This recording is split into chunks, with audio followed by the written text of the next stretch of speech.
It was my last day.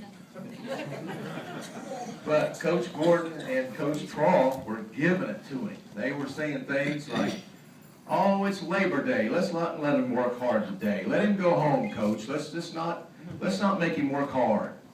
And it was really, I was getting embarrassed for him because they were dogging him to death. And after the practice was over, Coach Troll came over to me. He said, "Listen, Ro, I know that's your buddy and everything, but you got to understand something about this person, that we're trying to toughen him up. We're trying to make him meaner, because this guy could play in the NFL. There's not too many people that come through here that can go play in the NFL." I remember sitting in the stands and hearing people talk about him. He was an offensive tackle, and he could drive. I mean, he could make holes. You could hear people talk about number 78, and they would say things like, "Did you see that hole? Did you see that hole? You could drive a Mack truck through that hole." And that was Greg. I mean, he could definitely create some holes on those. On that. He was just a very good offensive tackle, and I really believe he would have played in the NFL if he would have wanted to play in the NFL. It's just I'm just proud to have him as a friend, and you go through a lifetime, and the saying is that you go through a lifetime and you count on your hands, meaning maybe 3 or 5 people that make a difference in your life, and you can count them. And Greg Pigg is that person. He made a difference in my life, but he's made a difference in everybody he came in contact with. He's made them better, and you'll find that out as he comes up to speak. But he's a wonderful guy. I'll read about him here. Greg Pigg received 5 varsity letters during his time as a Middie football player and wrestler.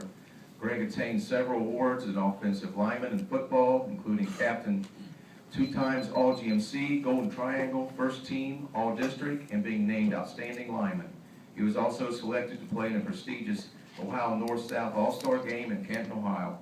His greatest memories as a Middie include his coaches and teammates, playing the 75 and 76 national champion Moeller Crusaders to the wire.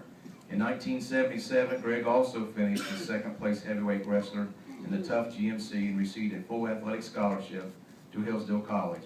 Greg is proud to be a Middie and to have played with several great coaches, including the legendary Jack Gordon. I'll give you Greg Pigg.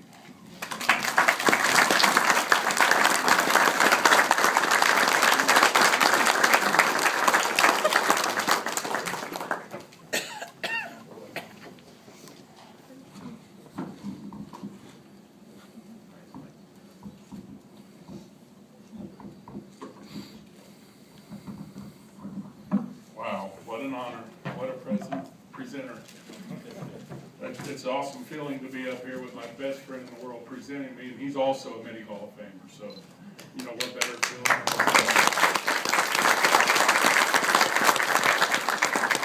Something else I like, is Coach Gordon here tonight? Good, because that man scares me to death. I say a lot of buzz and ums. Keep in mind, he was my coach for 4 years, so that come out his mouth quite a bit, especially if you listen to him on the radio. Something else I'd like to say, I'm glad everyone before me here tonight, except for Tim, has been older than I am, so that's quite an honor. My dad taught me to treat my elders well and call them Mr. Barker did quite a job. He was my elementary school gym teacher. He told me tonight to call him Glenn, but I won't do that. When my dad told me that, he said, "Be sure you call people Mr." I said, "Yes, sir, Mr. Dad." Coming through school, I was honored to have such great coaches. When I was at Middletown, we had Coach Gordon there, we had Paul Walker, Ted Stewart, Ed Skeeter Payne was there. My coaches, one of my line coaches, Rick Burns, Norm Troth, Gary Baumgartner, who went on to be a head coach, Ron Coleman, Fred Norai. I mean, you couldn't ask for a better group of people to look up to and to idolize. Scott Spradling, when I was in junior high, we were walking from the high school one night, and Mike and I decided to hitchhike, which, you know, my dad always taught me not to do. And Scotty was driving by, and Scott Spradling picked us up, and I thought that was the greatest thing in the world. Big Scott Spradling, Middletown linebacker and fullback, picked me up, Dad. What are you doing hitchhiking, son? Scotty Spradling. You know, and the people I grew up idolizing, you know, Donnie Howard, you know, when I stood next to Donnie, he was this tall, and I was 7, and I was taller than he was. Great athlete. And, you know, it's quite an honor to be here. It's something I always looked up to, and I think Mr. Gillis did a great job explaining what it was to be a Midi. And Mr. Rasmussen explained what it was like to be an outsider coming in and to join the purple and white. And I'd like to thank my family. I have quite a few family members here. I have my 3 little pigs, Corey, and my